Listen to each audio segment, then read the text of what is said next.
तो सीधा रुख करते हमारे सहयोगी राहुल डबास हमारे साथ जुड़े हुए हैं। राहुल, किसानों की मांग को पूरी करने के लिए क्या सरकार की तरफ से कोई पहल होती नजर आ रही है और मौके पर इस वक्त क्या कुछ स्थिति?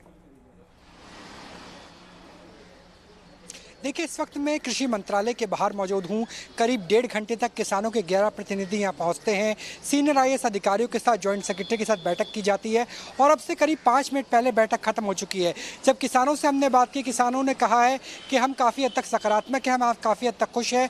जो मांगे थी हमें लगता है कि पूरी हो जाएगी। हालांकि कृषि मंत्री की बात करें, प्रधानमंत्री की बात करें, दोनों ही कृषि भवन में मौजूद नहीं थे। प्रधानमंत्री हिंदुस्तान से बाहर है, कृषि मंत्री भी यहाँ मौजूद नहीं थे।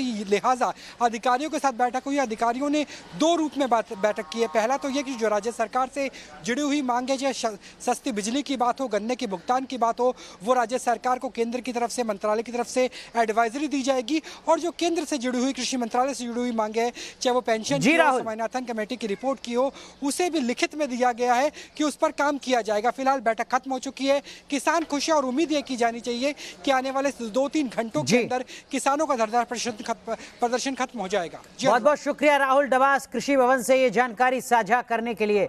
तो मोदी सरकार किसानों के लिए तमाम कल्याणकारी योजनाएं ला रही है, लेकिन क्या ये योजना किसानों तक पहुंच रही हैं? क्या किसानों को उन योजनाओं के बारे में पता है? इसी की पड़ताल करती न्यूज नेशन की ये खास रिपोर्ट देखिए।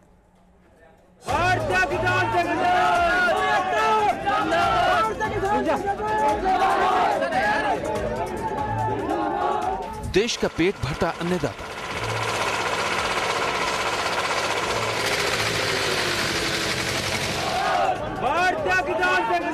आखिर क्यों सड़क पर उतरने को मजबूर है?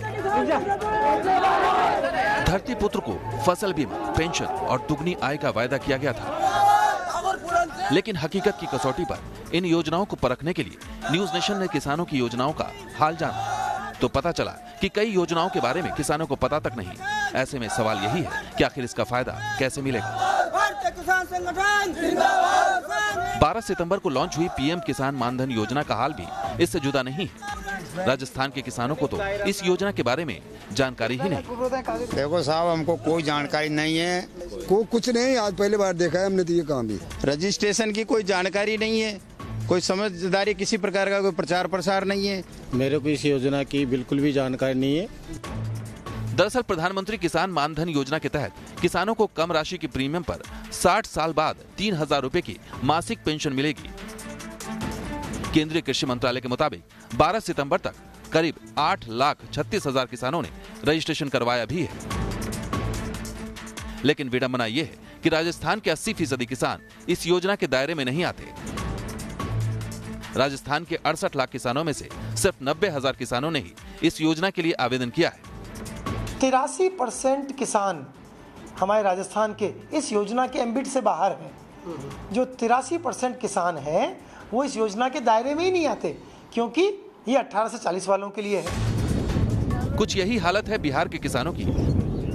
नालंदा के किसानों को तो पता ही नहीं कि योजना कब आई और इसका रजिस्ट्रेशन कब तक होगा। आप भरे रजिस्ट्रेशन किए ऑनलाइन? हम लोग को तो पता नहीं था, कोई बताया नहीं। हमको तो कुछ पता नहीं है, आज तक हम लोग को जानकारी नहीं है स्कूल के बारे में। उधर बिहार के कृषि अधिकारी भी मानते हैं कि जागरूकता की वजह से सिर्फ 4,000 किसानों ने ही इस स्कीम में अब तक अपना पंजीकरण करवाया है। नई योजना है कि इसके प्रचार प्रसार की कमी है, किसानों को जानकारी नहीं। पंजाब में भी किसानों को प्रधानमंत्री किसान मानधन योजना के बारे में ज्यादा पता नहीं। ऐसे में सवाल यही है कि बिना जानकारी और जागरूकता के किसानों को इसका फायदा आखिर मिले तो कैसे? तो लोगों को पता ही नहीं है, ना लोगों को अवेयरनेस किया गया अभी कैसे करनी है, कैसे नहीं, क्या उसका जो मतलब है। लेकिन ये योजना जरूर चलाई गई है, लेकिन उनका पंजाब में बहुत किसी को पता ही नहीं है। कुछ यही हाल पंजाब के फिरोजपुर का है। पिछले साल प्रधानमंत्री द्वारा किसान सम्मान निधि योजना की शुरुआत की गई थी, जिसमें छोटे किसानों को साल में 2,000 रुपए की 3 किश्तों में 6,000 रुपए मिलने वाले थे। लेकिन फिरोजपुर में कई छोटे किसानों को इसका लाभ नहीं मिल रहा। योजना का नाम पता है? नहीं, नाम पता को नहीं है। वो स्कीम ਦਾ ਸਾਨੂੰ ਵੀ ਖਿਆਲ ਨਹੀਂ ਅੱਗੇ ਕਿਹੜੀ ਸੀ ਤੇ ਸਾਨੂੰ ਪੈਸੇ ਮਿਲੇ ਨੇ, ਸਾਡੇ ਆਂਢੀਆਂ ਗੁਆਂਢੀਆਂ ਨੂੰ ਮਿਲ ਗਏ ਨੇ। जाहिर है योजनाएं बन रही हैं, किसानों के फायदे के लिए सरकार सोच भी रही है, लेकिन जानकारी के अभाव में किसानों तक इसका फायदा पूरा नहीं पहुंच रहा। Team news nation.